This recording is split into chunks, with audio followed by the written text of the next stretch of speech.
Yeah, I know when we were talking, I do think that the quote unquote nonstop chatter might be more common, or I've seen it more commonly in ADHD. I don't have ADHD myself, so I can't speak from personal experience, Yeah. but from people that I know who do have it. And for them, it's the talking is almost like they can't, like some people, not everybody, but it's Mhm. literally, it just comes, there's literally no filter. Like they literally just Mhm. can't stop the flow of the conversation of maybe it's the hyperactivity part of it. Yeah. That's not just in behavior, like physical behavior, it's also in your mind. There's Yeah. just so much going on and Yeah. so much spinning. And then it also could be, a lot of times we see interrupting people at inappropriate Yeah. times. And sometimes that's because, oh, I'm going to lose my thought. Yes. So there's a Yeah. commonality for Yes. sure. Mhm. Yeah, Yeah. exactly.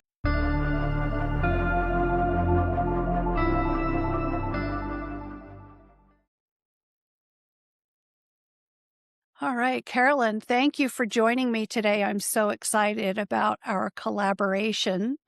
This is really cool. The chance for living with FASD and beyond 6 seconds to work together on something makes this a really exciting project for me, at least. Yeah. Yeah. Thank you, Patty, for inviting me on your show. I'm really excited to do this collaborative episode with you. Yeah. And I think it's great that we get to collaborate as two podcasts focused on neurodivergence. Yeah, and I love your podcast, and I'm so excited about the award that you won. Share with my audience anyway what that was. And Oh, yeah. I'm happy to. Yeah. Thank you so much. So, yeah. In 2025, I won an award that was given out by the Women Who Podcast magazine. They're primarily a magazine, but the editor-in-chief also started an awards program to recognize women indie podcasters in mhm. different categories. My episode about Down syndrome that was actually towards the end of, I believe, 2024, an interview with a woman, Cherie Brinard, in South Africa about her experience having Down syndrome. That one won in the category of impactful story. So I was really happy to, obviously, honored to get that recognition and just Yeah, really, it helps elevate stories and yeah, my guest stories that they share even more with a wider audience. So I'm really grateful for that. yeah. And stories are so important, right? Because I remember one of my guests, a woman named Key Warner out of Alaska. She's been in the FASD space for so long. She's one of the early pioneers. She has summer camps for families of people who were impacted with FASD. And because families, they often need just as much support as the individuals. Right? Because family members end up feeling isolated and everything as well. And it's just a tough road. And she mentioned to me one time, and I think she put it into her quote at the beginning of my book in the What Others Are Saying section. She said at a conference one time, someone came up to her and said, we've known the facts about FASD for decades. It's the stories that change lives. Yeah. And it's so true because it's the stories that are relational. And that's what really, it brings in that emotional learning that we need for something to truly stick in our memory. Yeah. To engage Yeah. with more parts of us. So, and that's kind of what I want to do with this series on deep dives into various symptoms of neurodivergence and how they're expressed or experienced within FASD versus in comparison to or in contrast to other forms of neurodiversity. Within FASD, we often feel rejected and isolated even by other types of neurodiversity. And I think it's that lack of understanding. And I think in part, there's a human tendency to want to shift blame where we can to things that are mystifying. And so I think that's partly at play as well. But, when you and I were talking about this series and the things that we could do with it in both of our programs, we kind of settled on, at least as a good starting place, communication challenges. Yeah. Yeah. I mean, that is one of the major criteria for an autism diagnosis, for example. And I know it kind of plays in whether officially or unofficially with other forms of neurodivergence. Absolutely. Mhm. What does that typically look like? I'm curious if it is as varied within the autism spectrum as it is within the fetal alcohol spectrum. Yeah. Well, within the autism spectrum, again, it is one of the diagnostic criteria for getting a diagnosis. And I think it displays or it manifests in different ways.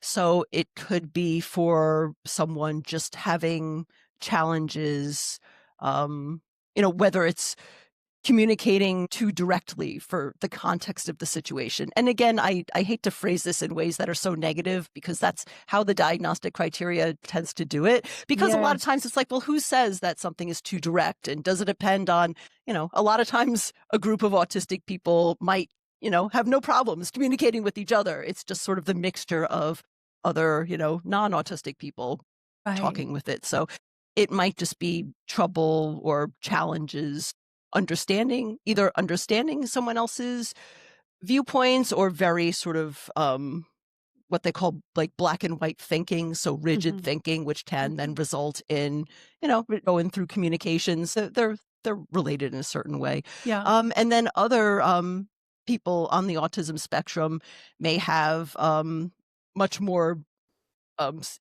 sort of, I'll say, serious or communication challenges that affect them much more. There are, a large percentage of people who are autistic are also non-speaking, which in many, many, many cases, as we're finding out as the science advances, they have the concept of, language in their heads. They understand what everyone's saying. Often they, very, very aware, very capable of learning. But because there is sort of what they call a brain-body disconnect, those communications, like the motor planning and motor coordination of speech and other movements in your body, just doesn't really give them a traditional way to either speak or sometimes communicate effectively without finding some form of like an augmentative and alternative communication, like a tablet or a keyboard or a letterboard or some other way to be able to learn to communicate. A lot of times people in those situations, unfortunately, get very stigmatized, and people tend to think that they have, much lower intelligence than they actually have. And it's just really a communication challenge that they have. Yeah. And you kind of answered a question that I had floating in the back of my mind, which is, what's the difference between someone who is nonverbal versus someone who is selectively mute? But you answered that because it's a disconnect between the planning section and the motor skills to make it happen. Yeah, there's actually a lot that goes on biologically between like having a word in your head and having it come out of your mouth. There's a lot of, the movement of the muscles in your mouth and your tongue and the planning like that goes into before. Like it's really, it's quite complicated if you break it down. So there's so many different regions of the brain that are involved also, because if you're like thinking a classroom setting where there's something on the blackboard plus the teacher is talking, that involves two different sections. There's a section toward the front that manages that visual information coming in, and then it's more, occipital for what is being heard. And then all of that goes to a third region where everything gets mulled over and what would the answer be? And then there's yet a fourth section, which is directing those motor components to actually be able to get the speech back out to answer the question that's being posed. That allows, there's so much track, if you will, where you can get derailed. Yeah. So many places for the communication to break down along that route. And it's very complicated. And that's one of the things that we see with FASD is that you need to have some people with FASD need much more processing time. And that kind of explains it. It's not just in and out of, most people take our brains for granted because they do so much so fast. There is no man-made computer that can compete. Right. Truly we have supercomputers, all of us, and we just think in and out, right? And it's that fast, but it really is much more complex, and there's so many more places. So giving people the grace of more time can be very helpful. Yeah, absolutely. Yeah.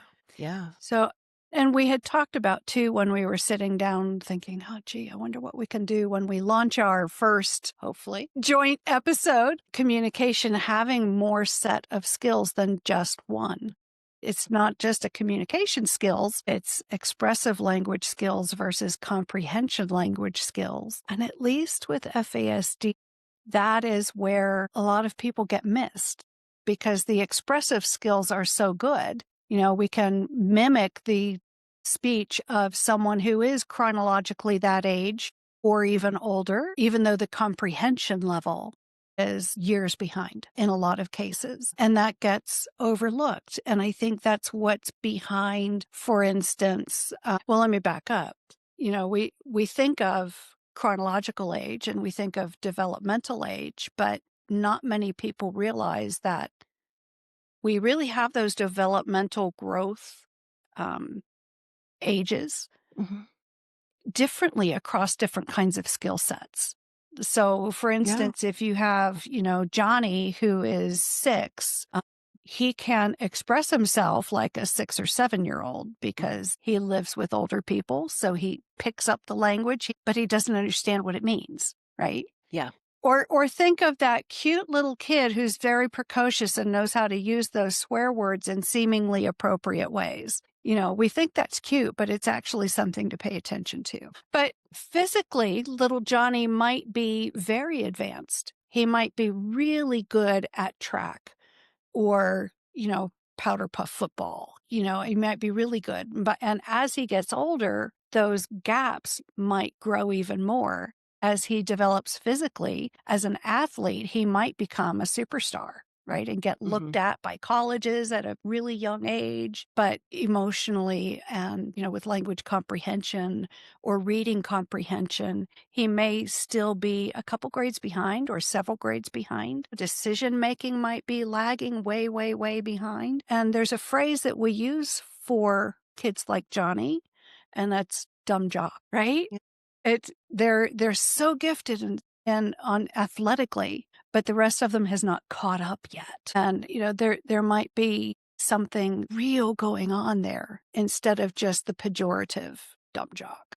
Yeah, that's really interesting to think about. I had not thought about it in that way, but that makes a lot of sense. And I think that is part of, neurodivergence or disability specifically is the challenge of when somebody, quote unquote, doesn't look disabled, which is a phrase that we can't stand in the community because then people just, if you look physically fine or maybe you're physically a great athlete, then, kind of what's wrong with you? But there's all these things that people can't immediately see, that challenges that you may have if you have, FASD or if you're autistic or if you have ADHD or some other form of neurodivergence, and people just don't see it. So they don't understand it. Even people with physical invisible disabilities get Yes. Right? I remember someone saying to me, "You don't look diabetic." I'm like, "We have a look?" Yeah, what does that look like? Because I have both legs, I'm not using a red tip cane. I mean, what in the world are you talking about? Yeah. Or because I'm not morbidly obese? What are you talking about? Yeah. And it really is a good stark reminder that we need to go deep. We need to not just look at the surface. Yeah. And in terms, when you were talking about sort of using words that are more advanced, perhaps, than your understanding at the time, it made me think of something called hyperlexia, which is common among many autistic children, is the ability to just read very early in life and have a fascination with letters and love books and maybe prefer books to toys and just seeming very precocious.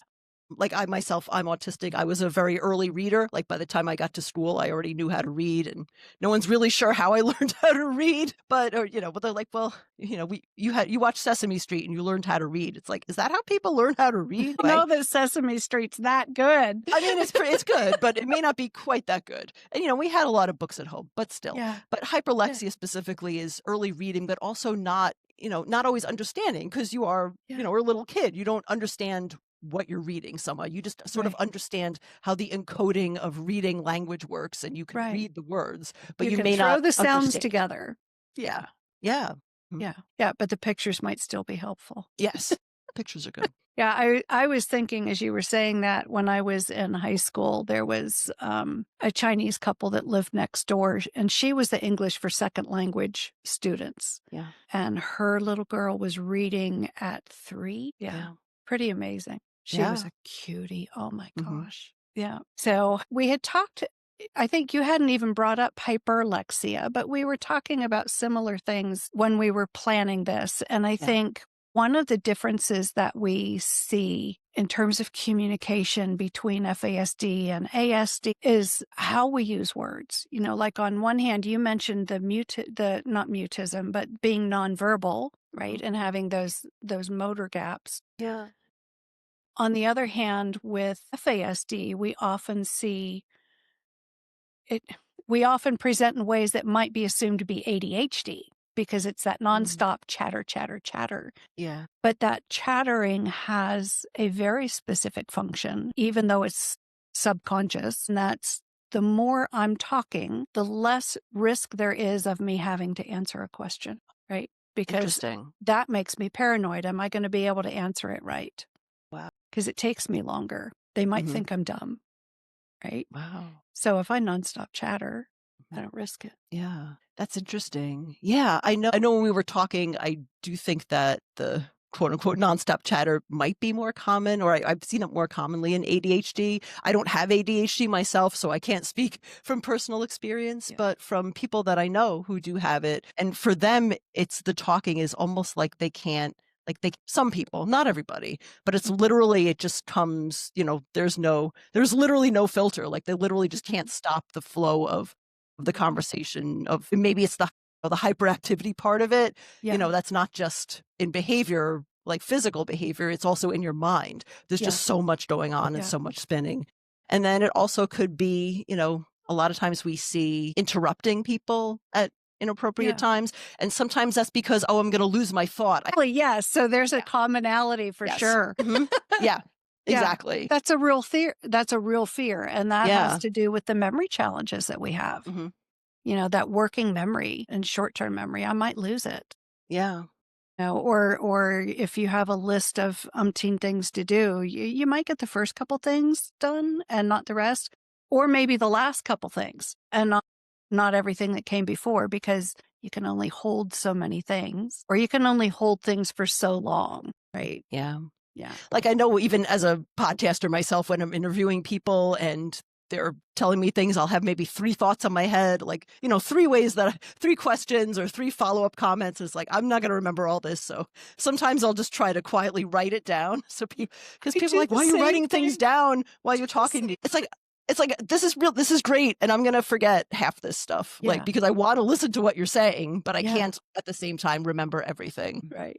Well, and that's actually a really good strategy, all in all, is to write things down and circle back to them, because so much communication these days is not done with the intention of listening. Yeah. It's, while someone else is speaking, you're busy preparing your response. Yes.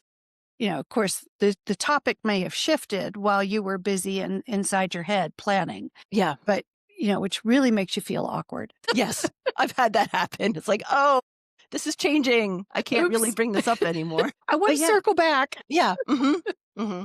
Yeah. Yeah. But yeah. So when we were initially, kind of kicking ideas around, we had mentioned that with the nonverbal bit, is there, as being different. Now, did that also have a strategy behind it, or is it just the mechanism of not having the motor, the mind body breakdown? Yeah.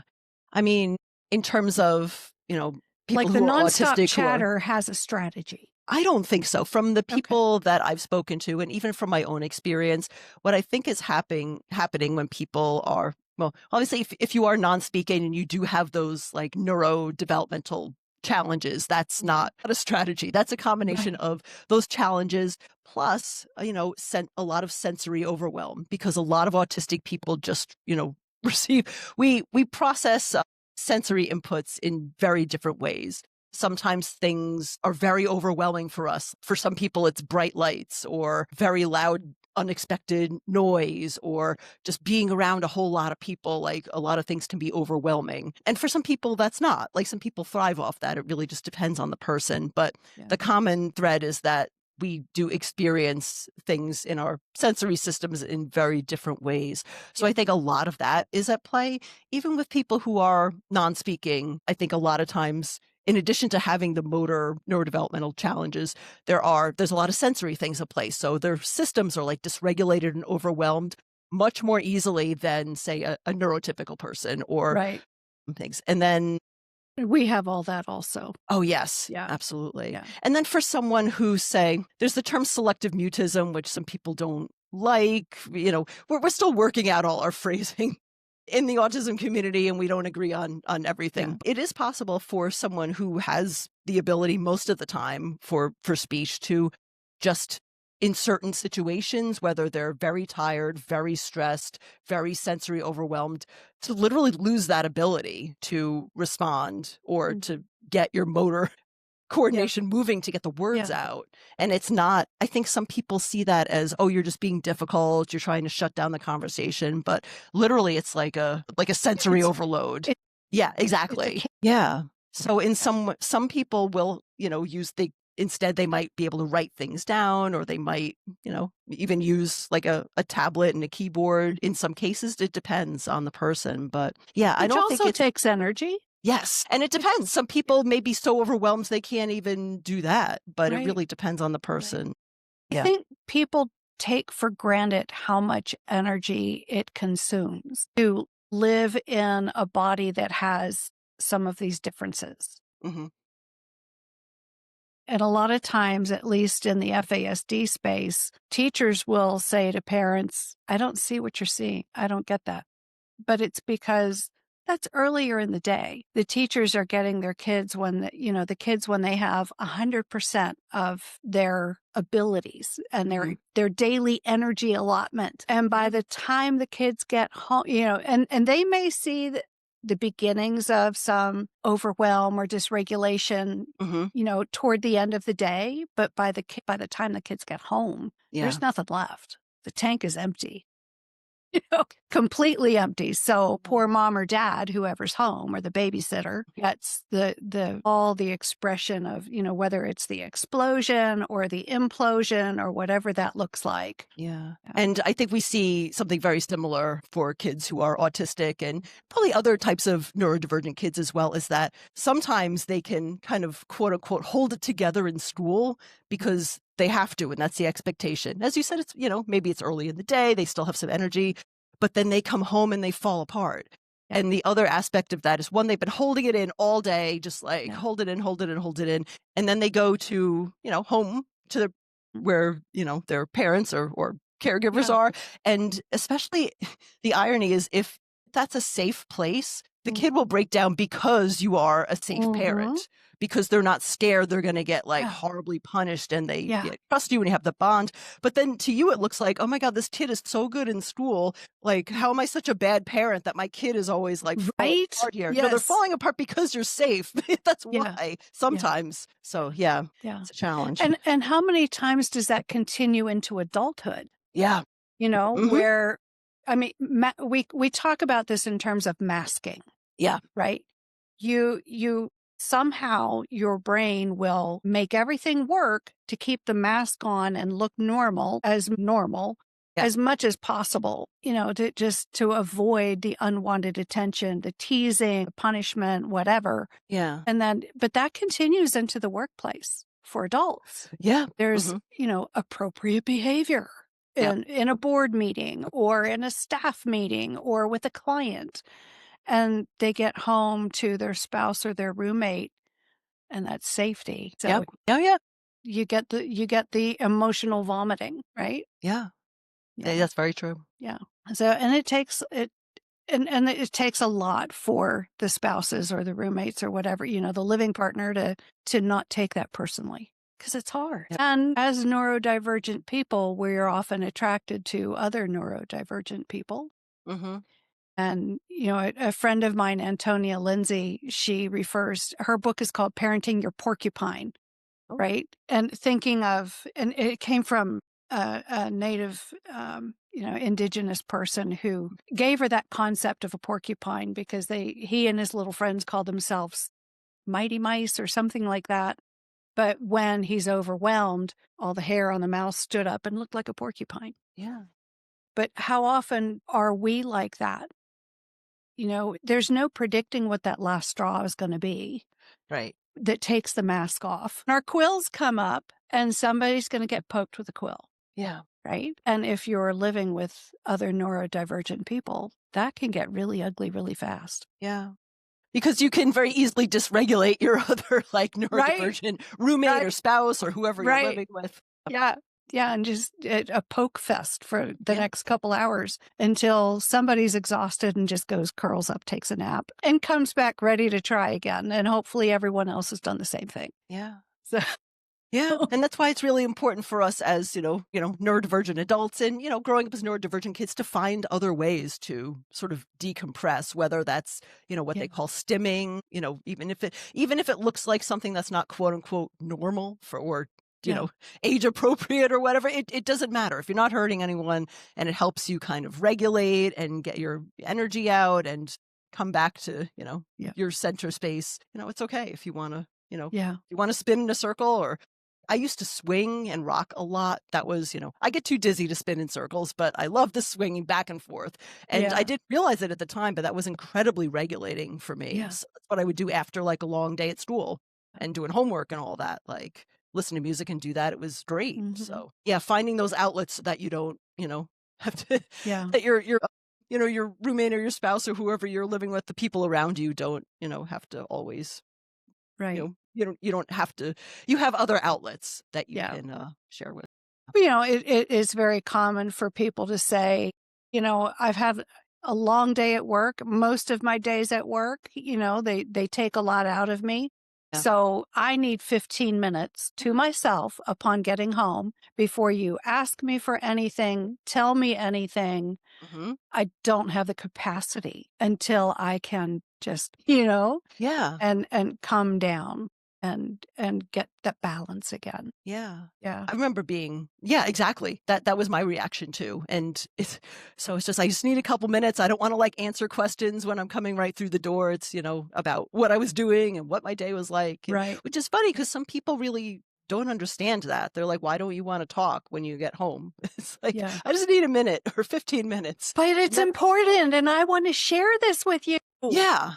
But I can't even get my thoughts together. Forward to your coming home, right? Yeah, exactly. Like maybe they want to share with you because they've been waiting all day to tell you what's in their mind. So it's working that out. Quills. Yeah, for sure. And that you brought up another point where it's very good practice to know which sensory systems we crave and seek more of and which ones we are avoidant of. And that can shift over time. I remember as a teenager, I loved the mall. I could walk miles to get to the mall. And, and I often did. If my parent was busy and couldn't take me, I'd just walk. And, it was great. Lots of noise, lots of people, lots of movement, which is definitely part of the visual overload. Yes. Just lots of sense, lots of everything. And I loved it. I also loved going to the discotheque. And boy, doesn't that date me. Who uses that word? Yes, I'm that old.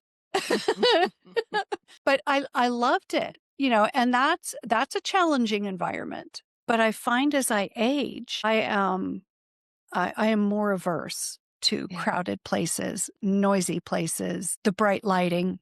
It's funny because I have these great big, huge panel lights, but they don't flicker. They're not fluorescent. So it's doable. It doesn't overwhelm me. But, some people can't. Some people hear the lights. Yeah. And that's very disturbing. It can be for a lot of people. So. Yeah. And it's interesting because things like fluorescent lighting, like, really aren't great for any humans, like in general. Yeah. But like a lot of people just have, they don't hear the buzzing and the light doesn't bother them, or maybe it kind of annoys them a little bit. But whereas other people have seizures. Yes. Yeah. Yeah. It's funny the variety of experiences we have as human beings. Yeah. And I think that's part of the whole urging of the the community at large, broader society, to be more inclusive and to recognize that diversity. Yeah. And to pause and be insatiably curious. What must their world be like for them? It's obvious it's not like my world is for me. And how much more tolerant would our society be if we could do that? Definitely. Yeah. I think people having a better understanding of other people's experience, which is, a lot of the driving factor behind both our podcasts, I think, in terms of storytelling and having people share what it's really like for them in their day-to-day experience. And then also, I really try to have at least some understanding of myself. And I think getting my autism diagnosis a couple of years ago really started that sort of uncovering of like, all right, looking back at my past and trying to understand like, well, why do I react in this way? And I thought it was because of this reason, but it might be because of, that other reason. So I think being somewhat introspective, if you can be, and just sort of understanding at least like, what your triggers are without judgment. It doesn't mean you're a bad person because you feel a certain way or behave, it's just understanding that about yourself and maybe giving yourself some grace and understanding like, how do I help myself and how do I support myself? What supports do I need? And that's exactly it, because we can never begin to seek out those accommodations for ourselves if we don't understand how we process things. Yeah. And, I came to understanding about FASD not very long ago, right? I was 56 when I self-identified, 60 when I was diagnosed. Here I am 2 years later, and I still have aha moments from time to time, and as a child growing up, I came up with all kinds of reasons to explain my frequent rejections. Why I was bullied, why this, why that. I came up with all kinds of reasons, but truthfully, none of them made sense. The way learning I'm neurodivergent enabled me to give myself grace, for my life to truly, truly for the first time make sense and allow me to embrace myself the way we all need to be able to do. Yeah. It is a pretty significant thing to learn about yourself. And while we're going through it, we don't use it as an excuse, but it really is, as yet, an explanation and something that often takes years to understand. Like I'm still processing, and I got my diagnosis in, was it 4 years ago now? Just about. So, and it takes time, and that's okay. That's the typical thing. And we did a very similar thing. We turned it into, I'm going to make a difference for other people. Yeah. My book, Sip by Sip, came out of this process. It was learning that that prenatal alcohol exposure affects me as well. That really was like, aha. But the shift from supporting kids and families on my caseload to supporting adults came when I looked at the stats, right? Only 2% of kids ever get assessed for FASD. The diagnostic rate is 0.01%, which is abysmal. For the balance between that 0.01 and that 2%, those kids got diagnosed with autism or ADHD or conduct disorder or bipolar disorder or whichever symptoms seemed to be presenting while they were being assessed and what label the assessor was most familiar with. Because if you don't ask about prenatal exposure, you're going to miss that's the thing, really. Yeah. And a lot of people, they don't touch that, A, because they don't think about it, or if they think about it, B, they don't want to make the parents uncomfortable. Yeah. Or C, if it's an adoptee, there's no way of getting that history. Right. So run with the label that you do have or can get and get supports that way that may or may not fit. Exactly. And may hurt, but may hinder. Right. Yeah. That is a really big challenge. And I think especially with something like FASD, it's, in that spectrum is FAS, which has specific physical features and is quote unquote easier to diagnose. But something on the spectrum, of the FASD is, there's no genetic marker. There's no, nothing to point to. Right. So to, again, end on top of the stigma of saying like, hey, were you a bad parent because you drank once? Like, it just is so difficult to get that diagnosis that people need for their support. Yeah. On the other hand, if people learned how to go after sensitive information in non-shaming ways, like in the months leading, how far along in your pregnancy were you when you found out you were pregnant?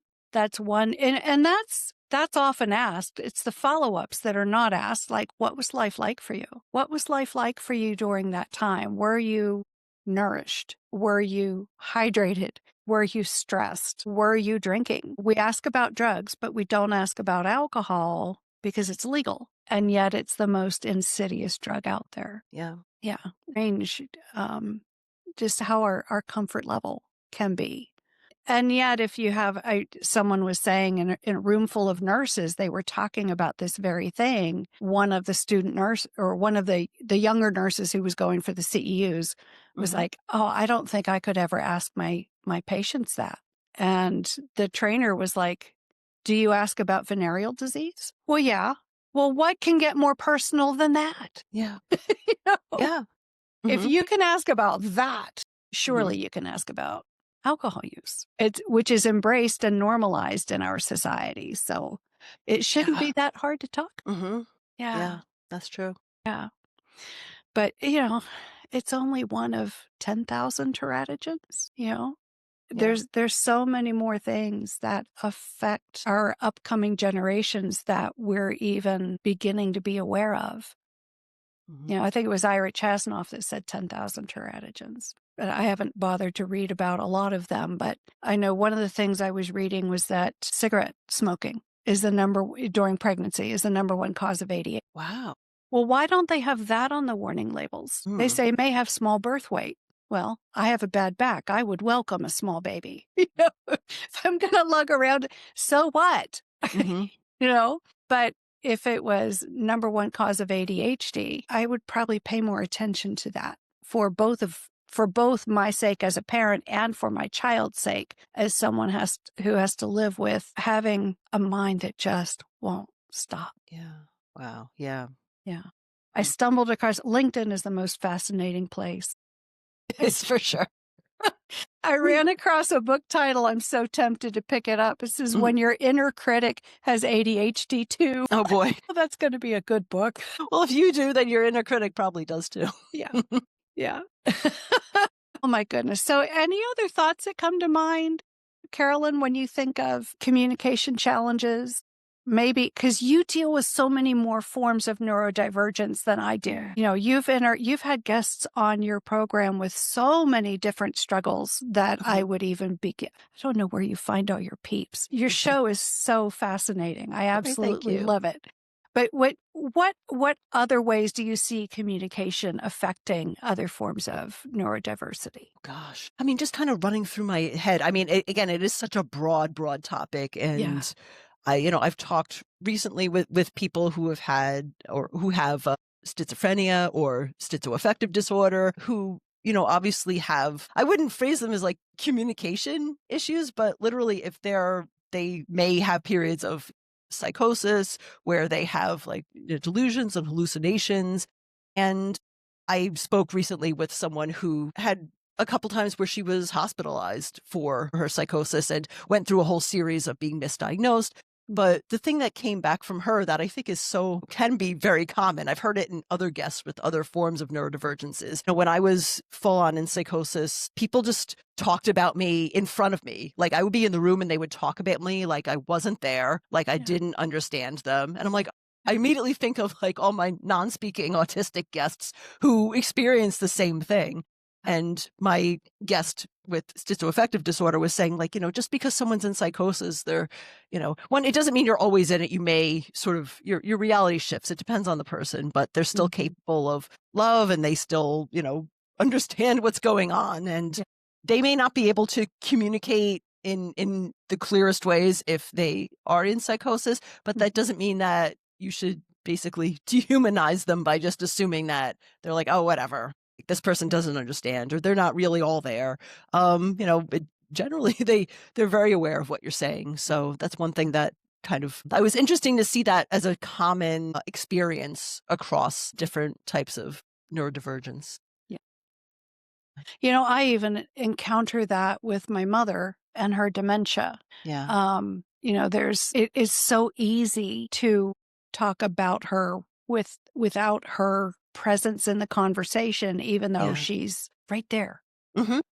But it's why so many of us in the neurodivergent space say nothing about us without us. That's very common in the FASD space to be invited to these meetings where the researchers will, trot out the people with living experience and then basically say, you're dismissed, let the grown-ups talk. Wow.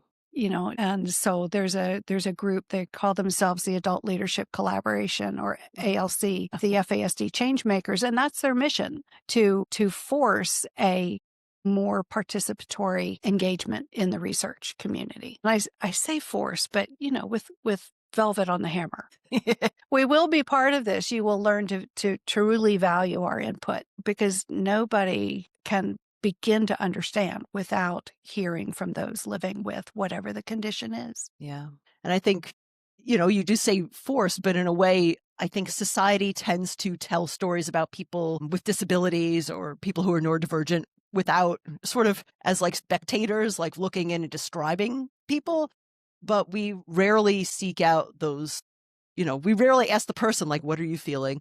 Like another thing that kind of irks me is that always around like prom time, there's always like those viral stories of like, oh, my daughter or my son asked their classmate with Down syndrome or their autistic classmate to go to prom. And oh my God, what a great person and what a nice thing they're doing for this kid. And it's like, it's charity. Yeah. It's charity. But even, and I'm sure their kid is very nice. I'm sure they're lovely. Mm-hmm. I'm not like disparaging what they did, but at the same time, all we have to do is hear from the kid who's being invited. Like, how do they feel? Are they excited? Hey, great. Are they like, are they conflicted about it? Do they want to go? Or are they just like even that rotation into like, okay, but this person is the center of the story and you're not even talking to that person and getting their feedback or perspective. So even just that small rotation about like, well, what does this person feel like it? Like, do they think it's charity? Or are they just excited to go to prom? And they care? Like, I'm curious about that. And that's part of the reason.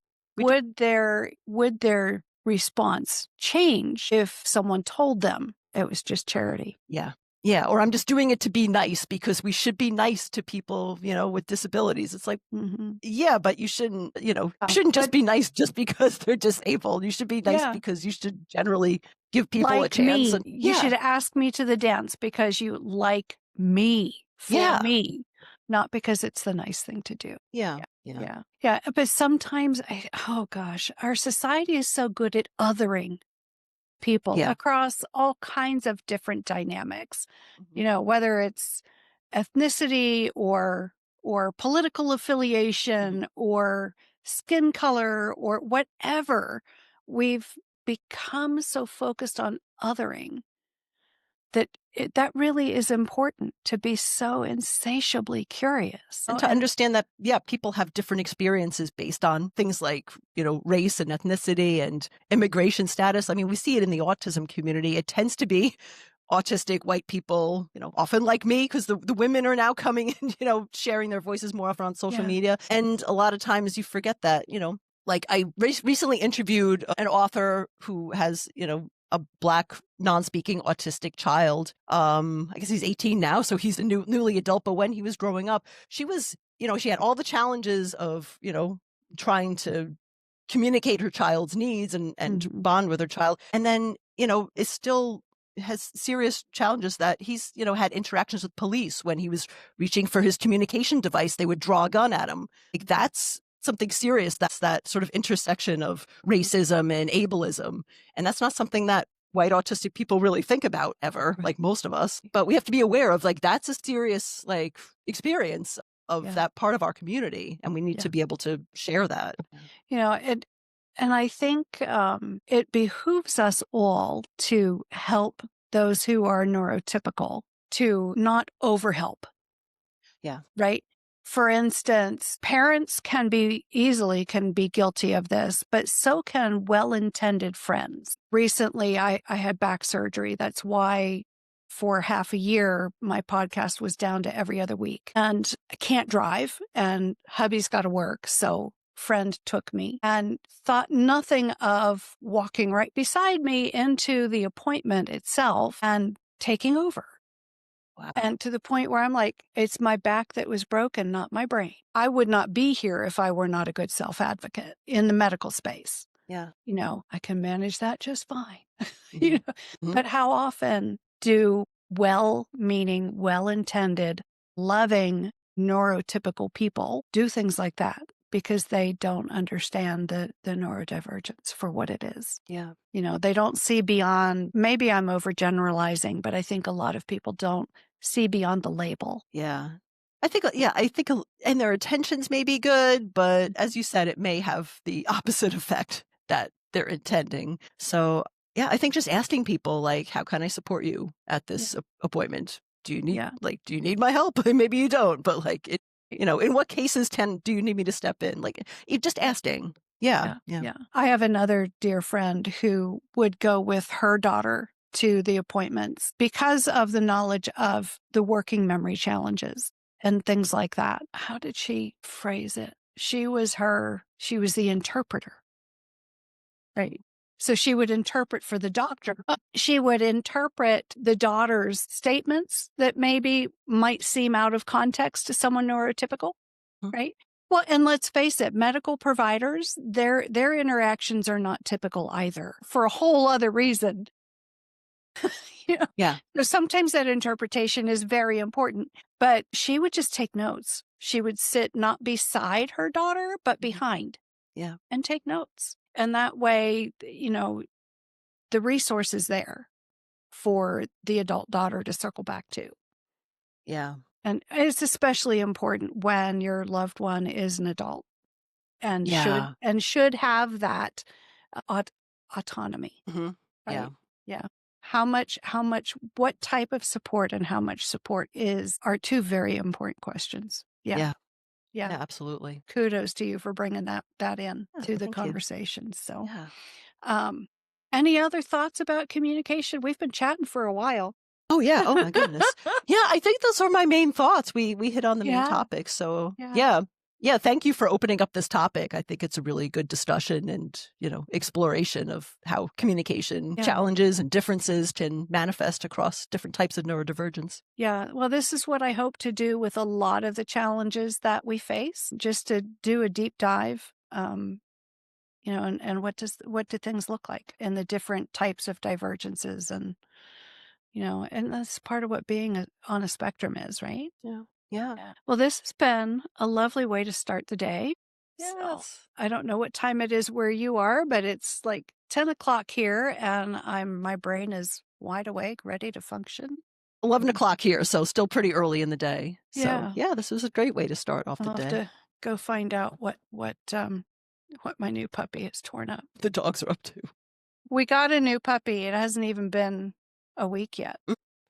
Wow. A little Frenchie. So cute. So cute. And I've been a dog owner for 24 years, 25 years, and in the past, but consistently for 20 some years. I've talked about puppy needle teeth. I've never experienced puppy needle teeth like this little guy's because he's a small breed. So those teeth are even more needlish, even more skinny. Oh, he's like a saber-toothed tiger. No. And he lunges.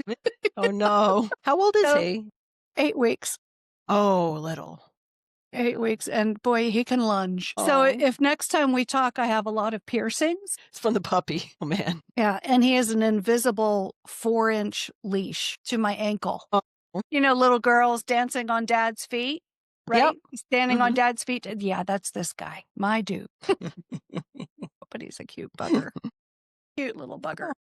He's going to fit right in eventually. But thank you again for collaborating with me in this series. I'm looking forward to the next topic that we pick and get into whenever that's going to be. But I hope you have a fantastic day ahead. Thank you. You as well. And thanks again for inviting me on this series. It was a great conversation. Yeah, it was. You bet. I am so glad that you tuned in to today's candid conversation, and I hope you found it very valuable in adding to the breadth and depth of your knowledge about fetal alcohol spectrum disorders. I also hope we made you laugh along the way. I'm so honored to bring you these candid conversations week by week, and I'm so grateful that you keep coming back. You are my faithful audience. And I'm so grateful for you. Please reach out to me at livingwithfasdpodcast@gmail.com. If you have suggestions on topics you want me to cover, that you want maybe to learn more about, or guests that you think would be excellent to invite to be on the show, I'm always happy to get your suggestions. And I'm also happy to hear if any of these episodes have touched your life. Please share your story with me. You never know, I might invite you to come on the show. If you want to pick up a copy of my book, Sip by Sip, Conversations with Adults Living with FASD, you'll find the ordering links in the show notes, along with my Calendly link if you want to schedule a complimentary call to talk about any training or coaching needs that you might have that I might be able to help you with through my company, Kasper's FASD Life Coaching and Training, LLC. Now, if today's guest has given me contact information to share and you want to reach out to them, that information will also be in the show notes. So in the meantime, I just want to thank you again for taking time out of your busy week to watch or listen to this podcast on whatever platform you have found me on. And please, please, please like, subscribe, and share this podcast so that others can find it. That's how they find it, is when you share it. And, the more people that find the podcast, the more people learn about FASD and the less hidden we are. So that's it for today. It's a wrap. Have a great week, everybody. And we'll see you next time on Living with FASD. Take good care.